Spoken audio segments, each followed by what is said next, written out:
Welcome to AETCM, the Emergency Medicine channel. Today we'll be discussing a case of a young child who was brought to ER with a history of accidental ingestion of a caustic agent. Can you begin, sir? This was at around 10 o'clock in the night, and child, 3-year-old child was brought to the ER with an Allen's history of having ingested a caustic agent 2 hours prior to the arrival to the ER. So in our initial assessment, child was a little drowsy and irritable. And quickly moving on to the primary survey, airway was compromised. Pat triangle? Yeah, in the pat triangle appearance, child looked visibly sick. Child was drowsy also, but not active, not even continuously crying. His response was very decreased. Then breathing wise, no decreased respiratory effort was there, but no obvious nasal flaring or grunting, retractions Color of the along child? that. Child had a normal color, no cyanosis, nothing was noted in the circulation wise. Now in the primary survey, airway was compromised because as soon as the child was brought in, within a couple of seconds, child started having active hematemesis. So plus the child was also drowsy. So airway was at this point compromised, so we had to secure it. So at this instant itself, we planned on for early intubation because we had a history of caustic ingestion, so early intubation was a thing. So then moving on to the breathing wise, patient had What are the reasons you said airway is compromised? Can you elaborate one by one? So airway was compromised because one patient had active hematemesis. Okay. So the risk of aspiration itself was too high. Okay. Plus patient was drowsy. So G6 again was low, attributing to aspiration. Second, it's a caustic ingestion burn. So chances of laryngeal edema, burns in the oral cavity will make intubation later on very difficult. Okay. So chances of perforation, the tissues will become too friable. In view of all of this, as a protective measure, we planned for intubation right at this first instance itself. Okay. Sir, anything, sir? So how do you arrive at this as a cosmetic? Caustic, sir. The thing is when we went and spoke to the bystanders, they didn't know what agent it was. So they did produce a mineral bottle to us which had a clear fluid. They didn't know what it was because it was sold itself like that. So we didn't have a chemical name of it. But when we smelt it, it smelled of acid fumes. Yeah. Acid fumes. Acid fumes. What purpose they kept it? They said it was to clean the to clean the bathroom floors and all that. Okay. So what was the duration between the ingestion and the 2 hours. patient arrival? 2 hours. The baby consumed it around 8 o'clock, was brought at around 10 o'clock.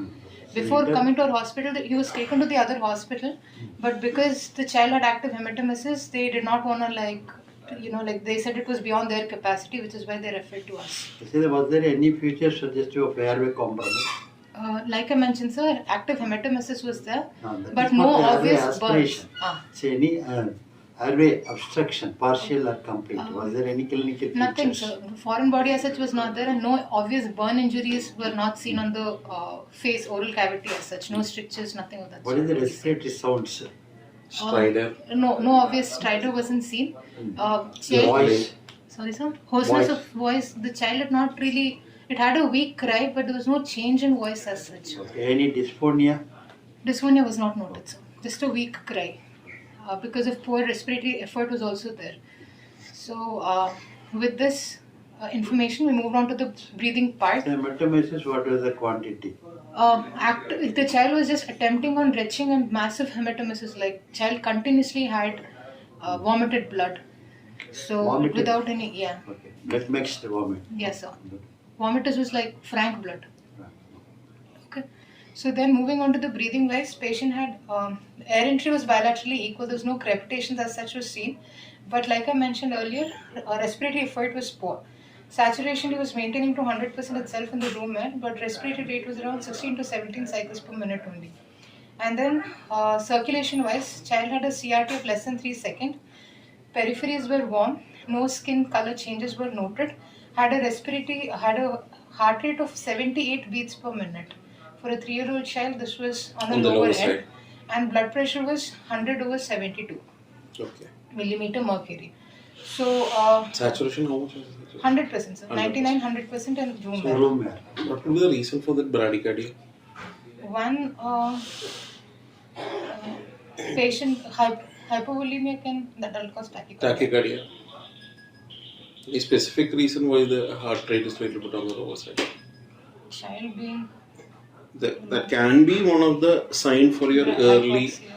The child is going for a probable respiratory arrest. We can think of that. The child is going to be sick after some time. There is no intervention being done. The child is going to be sick. That is the one thing that we can take. But 78 heart rate usually at this point of time doesn't implicate, because 78, I think it will be below the 50th percentage for the 3-year-old child. So we have to keep in any other co-ingestions also. We need to just think. That's only thing. It's only one part, because we are just thinking into a caustic ingestion. If there has something else been added on, sometimes which are the things that can cause a bradycardia. Things can cause bradycardia, similar to an acid ingestion. OP poison. OP poison. Okay, whether it is an fertilizer, which is being pesticide, they have kept it as inside the bottle. We don't know. So 78 doesn't look good. And the other reason, maybe if the child is coming after a prolonged time and there is a conduction problem also, hypocalcemia can be seen, which will cause hypocalcemia. Hydrofluoric acid. Can cause oxalic acid is another thing that can cause hypocalcemia.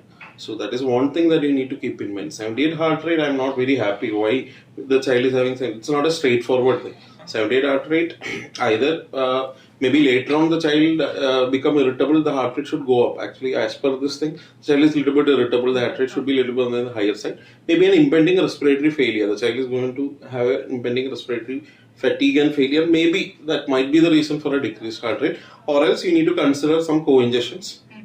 Or otherwise, you can think of like hypocalcemia causing this bradycardia. That is all very rare, but in your mind you should keep these differentials. What is the respiratory rate? 16 to 17 cycles per minute. Ventilatory excursions?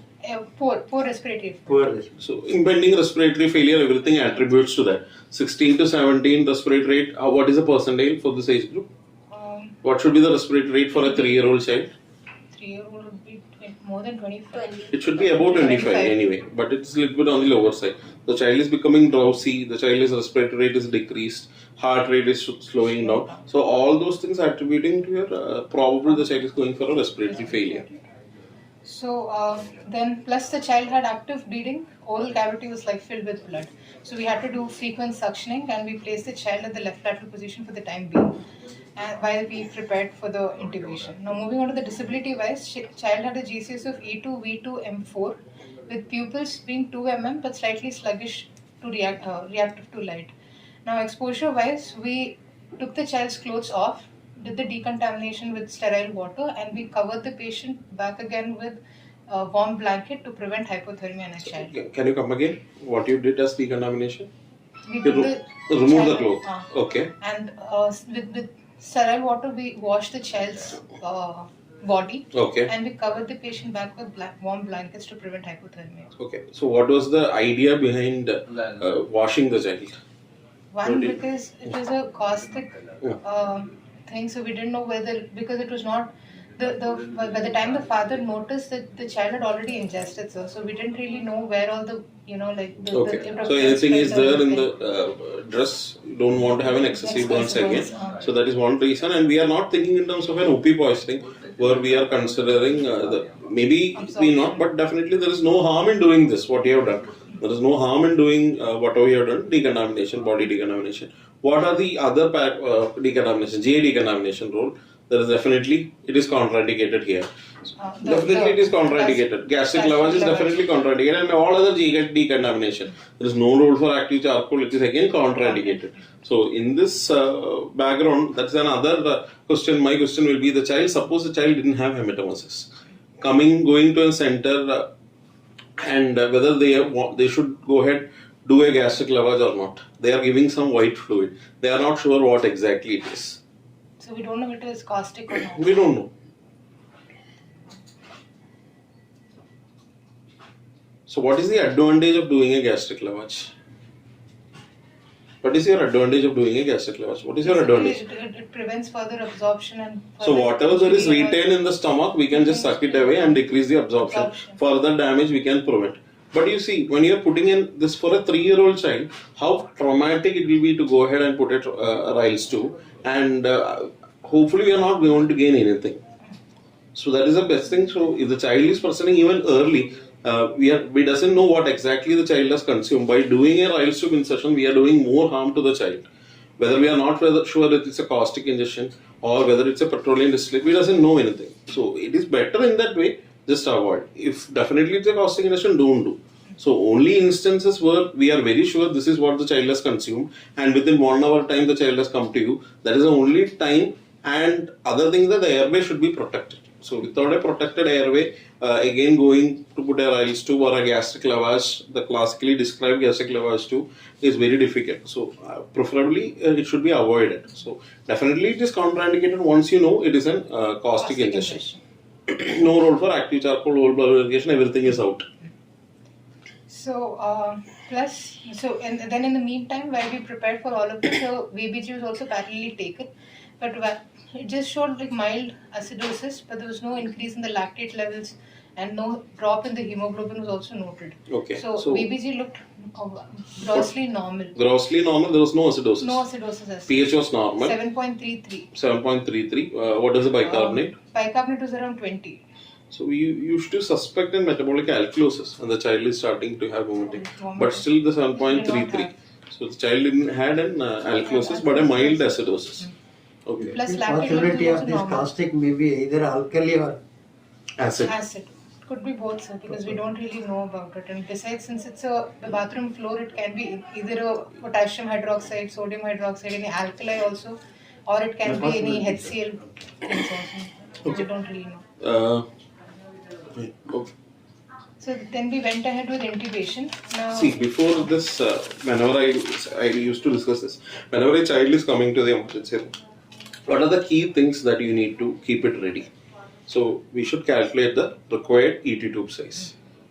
the ET tube size, then gastric tube, then Foley's catheterization site, then drugs, major crash cart drugs have to be basically like epinephrine, you need to calculate the dose of epinephrine. How much IV fluids the child needed to be given as bolus. So a 3-year-old child, what will be the target body weight?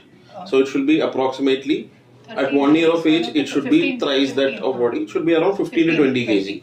So you should calculate all those things and should keep it ready. The dose of your epinephrine, the dose of your the drug IV fluid, what joules of energy that you need to give during defibrillation or cardioversion, and also regarding the ET tube size. If at all, if you're not able to do the Foley's tube and gastric lavage tube size, that's fine. But basically ET tube size and also the laryngoscope blade size you need to select and keep it ready. You should not go around at that point of time. So when the child is coming, one person can prepare everything and calculate and keep everything ready. So we did exactly like we've been trained to, sir. So in this case, as soon as the child was brought in and we planned on for intubation, right at that instance itself, we planned for our intubation thing. So when we asked about the weight, the child weighed around 14 to 15 kg. So we took it about as 15 kgs. Now for that we looked for the availability of the ET tubes. We had both cuffed and uncuffed. So cuffed was the preferred one. So ET tube size would be age by 4 plus 4 if it is cuffed. So if it's uncuffed, it is 3.5. So in this case, we took a 4.5. Cuffed will be smaller than the not uncuffed. Yeah. So it will be 4 divided by 4 plus 4 for cuffed, for uncuffed, and plus 3.5 for uncuffed. So this patient, we took a 4.5 cuffed size tube, and we knew that the angle of mouth had to be kept as either h by 2 plus 12 or thrice the size of the ET tube. Then nasogastric tube was also kept ready. That was twice the size of the ET tube. And so was Foley's. Will you insert NG tube for this patient? Now, in this case, we did not attempt at the beginning, sir. Actually, this was attempted after we tried the intubation. See, blind Ryle's tube insertion is definitely contraindicated in this child. 100%. So you intubate the child and keep an nasogastric tube ready, but blind one it's not at all should not be done. Only a guided endoscopy guided one should be inserted. Yes, that is the only thing. So then we in our drugs, we as a pre-medication we used midazolam in a dose of 0.1 milligram per kg, and our paralytic agent was rocuronium. that was at a dose of 1.2 milligram per kg, so we calculated it up to 15 milligrams. Rocuronium. Rocuronium. Rocuronium. Rocuronium and midazolam drug for intubation. Then, along with this, we kept atropine also ready if the child goes into bradycardia. Already the child is having bradycardia. Like further. Any sedation?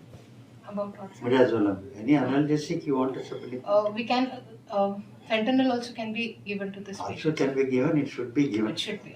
Midazolam is having any analgesic property? No, midas doesn't. Midazolam, if you are selecting, two reasons. One, midazolam onset will be very Quick. time, it will be longer time. So better we have to go for a quick onset drugs. May not be RSA if you are planning for it. Midazolam is not an induction agent. Okay, If the BP and volume is good, we can go for either propofol or small dose of ketamine. Only thing you have to keep in mind about the secretions, increased secretions. Otherwise, the intermediate dosage can be reduced. But main thing, whenever you use midazolam, we give time, but at the same time, use the fentanyl. Analgesic. And pre-oxygenation should be done. Yeah. And the airway assessment in a caustic is more important. Whether there is any ulcerations in the lips, oral cavity, or if it is extending down to the hypopharynx or all the things. When putting a laryngoscopy also, you have to gently go inside, and every time we have to see is there any ulceration or any acid which destructions of the tissues have been caused here. And then at that time also you can see any edema in the larynx, whether the tube can be passed or not. Whenever you are selecting a tube, you always keep one or two sizes smaller size tube also. As anticipated, we may not be able to succeed. So under continuous cardiac monitoring and SpO2 monitoring, after placing a shoulder blade, proper positioning, we intubated the child.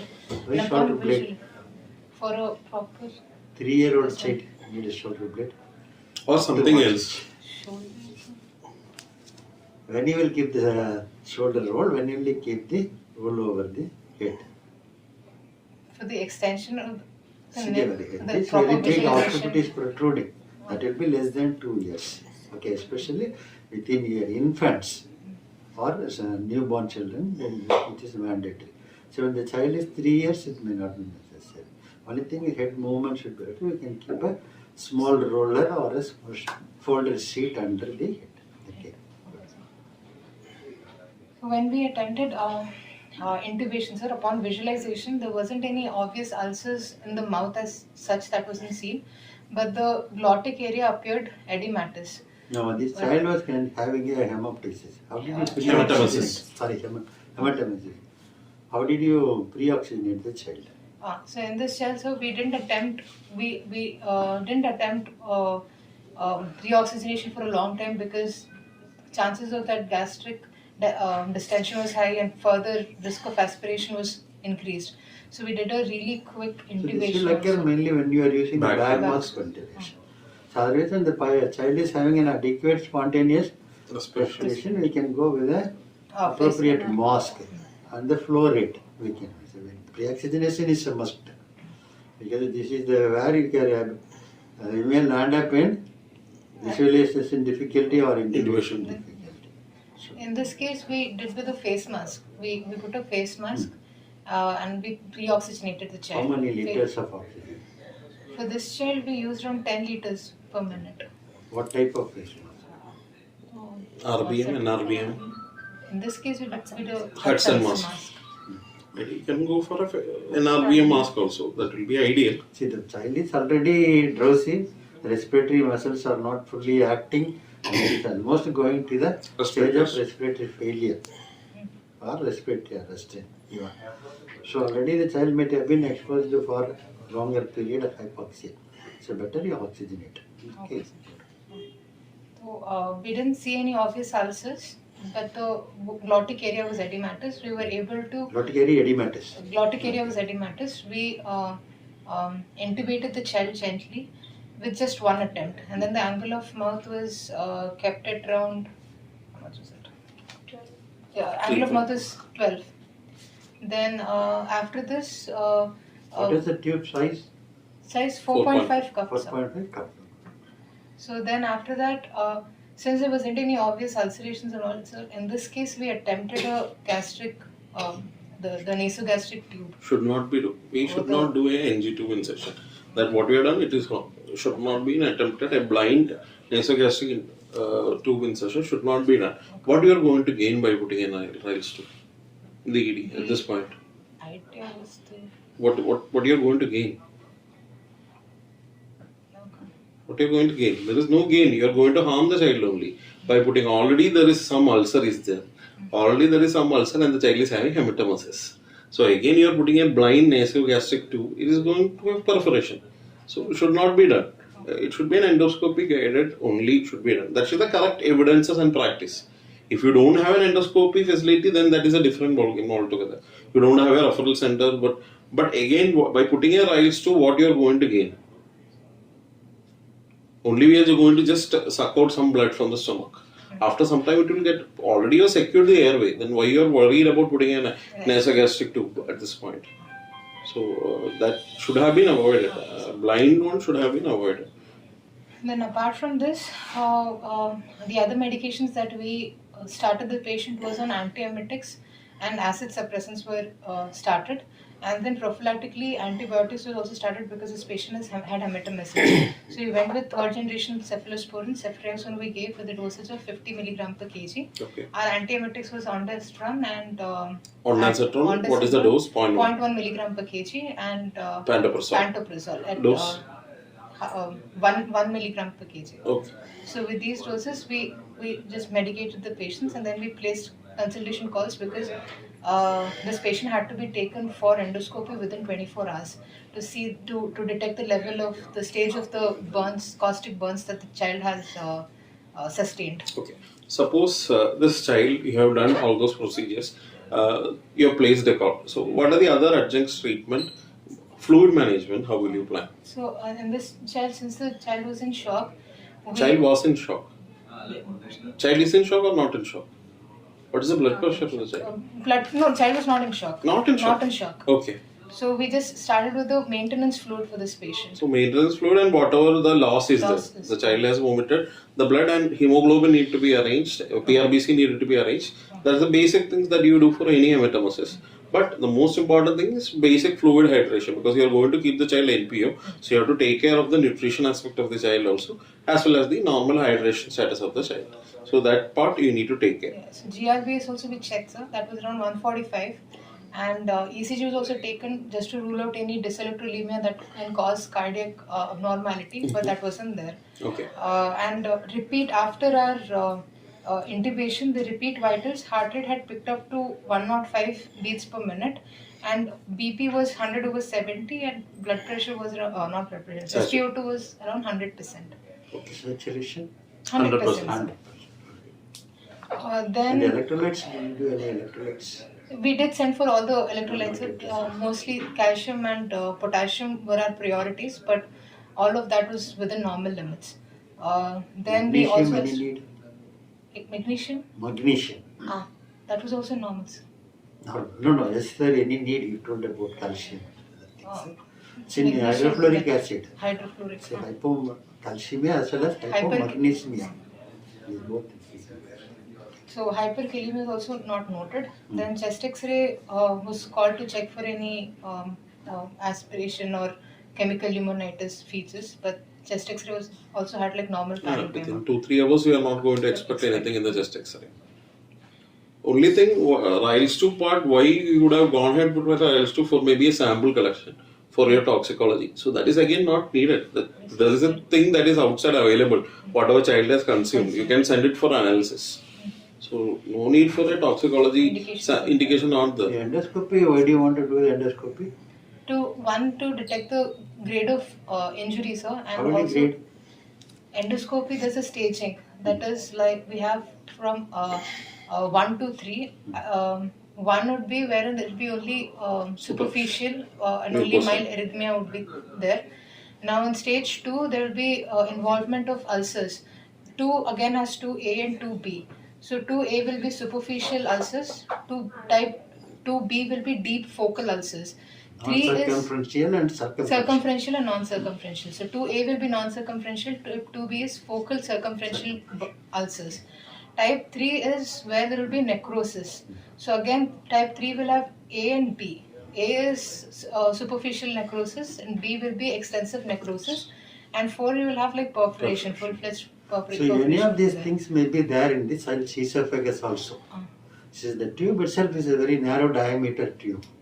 If it is in the stage of 3, what will happen? Whenever you are passing a right tube, it will definitely make a puncture, perforation. And it will land in a false passage. Yes. Even going there, you are not going to achieve. In case you are very specific to aspect, when you are doing a scopy, then at that time we can collect the specimen also. Okay. So in the pediatric age group, we have to keep in mind about this one also. Good. And esophageal perforation will present with subcutaneous emphysema. All of later on, you will get mediastinum, all those pneumomediastinum, everything you will get. But only thing is that do an endoscopy, early endoscopy within 24 hours and the grading of the ulcer, and depending upon that, your treatment changes. Yes, so can you elaborate that? In this child, the endoscopy came back. The esophagus had linear furrowing with sloughing and erosion and friable mucosa. Stomach had extensive ulceration, sloughing and bleeding. And it was predominantly in the antrum region. That is the part of the stomach that gets mostly involved. Esophagus, what are the changes? Linear furrowing, sloughing, erosion and friability of mucosa. What is it level? Where? That they've just mentioned it as esophagus, so they've not really mentioned as upper, lower or middle. In the endoscopy system, this is what that's only available. Then there was ulceration of the pylorus, and proximal duodenum also had erosions and friability. So this, so in this case, now once we know the level of injury, we have to discuss about the steroid role. So steroids, as has been extensively studied, it should only be used in the stage 2B up until that level itself. Only in that level? Only in that level. Anything more than that stage, it will. The idea is the corticosteroids will make the mucosa more friable, so chances of perforation will be even more increased because of thinning of the walls and all of it. So we do not. It's contraindicated in anything more than 2B stage level. So in this child, we did not give corticosteroids. We gave just acid suppressants for we have continuing acid suppressants plus antiemetics and antibiotics. Okay. So what will happen if you give corticosteroids? You explain. Why you wanted to give corticosteroids? The inflammation. So to prevent the basic complication of structure. Yeah. So that is one of the complications that can happen after a couple of weeks. Maybe 3 weeks down the line, the child can have a stricture, and at that time it will be difficult for a dilatation and all. So only that group of patient to prevent the stricture formation, 2B group, we can prescribe steroids. Otherwise, there is no role for steroids. Like in adult patient, there has been no proven role for steroid, but in child, only in very specific group of category of patient, there is some role for steroids. Okay. Now, after the scopy, did they pass any trials tube? That we had already passed in the. We have already placed. No, we have already. Luckily, didn't cause the perforation. Actually, this will prevent this stricture also. So as a prophylaxis, if you are not putting when they are putting, because only thing is we may go in a false passage. That is the thing, but without a direct viewing with an endoscopy. If a facility, you use the facility. Okay.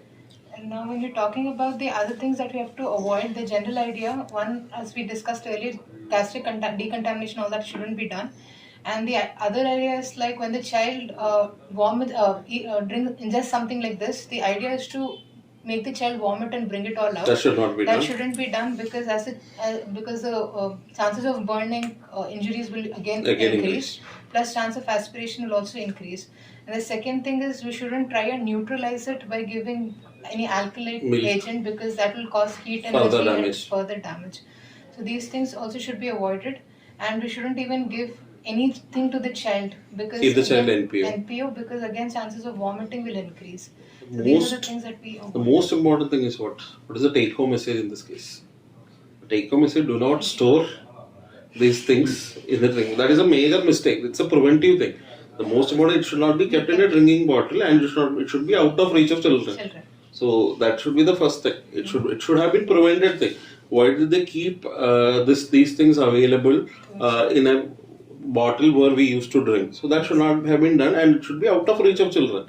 So maybe ideally this should be a legal case against the company who is supplying this product, that they should not be supplying this product in a container like this, and it should not be kept to the reach of the children. So that is the most important thing.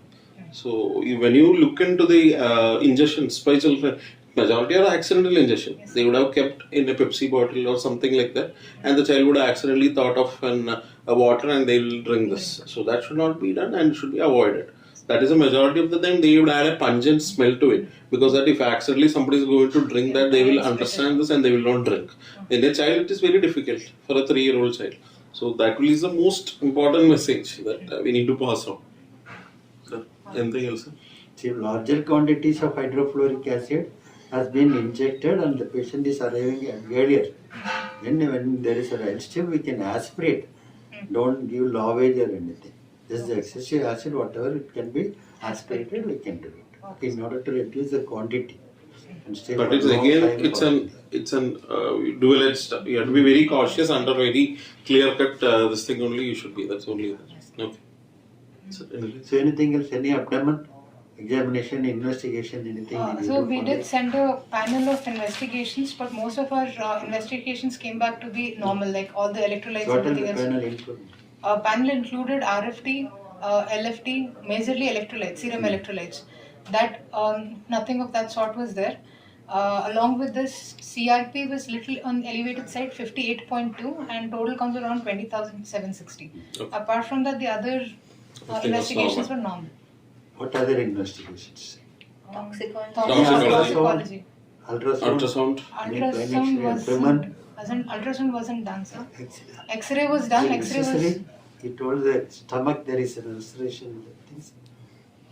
So you should have to do ultrasound and plain X-ray equipment in order to see any gas collection. Okay.